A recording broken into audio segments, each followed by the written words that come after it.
Ulahang adlaw kanatong tanan. This piece of teaching from the Gospel of St. Matthew is not only centered on the sacredness of marriage, but of every individual's desire and choice in life. Actually, a very interesting, what we call summary or shortcut, is we have to make the right decision, and in the right decision, the decisions that we make, we have to be faithful. We have to be true to it. I remember my spiritual director back in the theology, Father Thomas Green. He was telling something about the parallelism between married life and single blessedness.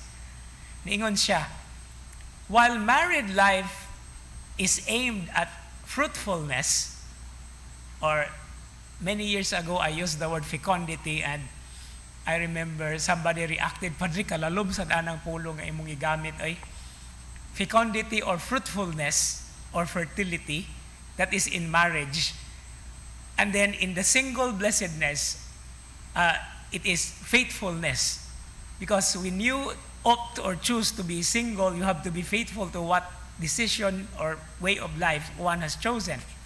But there is another point between the two, because while the married life aims at fruitfulness, they also have to be grounded in faithfulness. And then while the single life is aimed at fruitfulness, it has to be also grounded with faithfulness. So these two practically are two different phases, but they complement each other. And Jesus has practically made it clear at the end of today's gospel reading. Klaro kayo nga dili tanan, no? Dili tanan alang ni anang maong mga estado sa kinabuhi. But the bottom line is we have to make the right decision. And with that right decision, there is always that connection to what we celebrate today, the martyrdom, that is always at the heart of our Christian faith.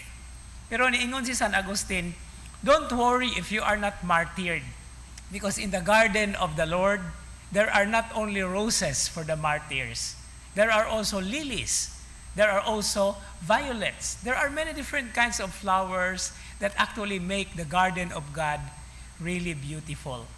And these flowers represent each and every one of us in our desire and our decisions in life. But I go back to the bottom line, we have to make the right decision first.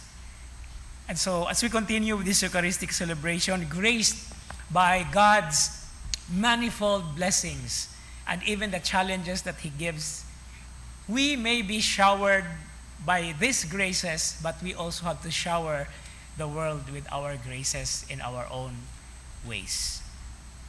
Amen.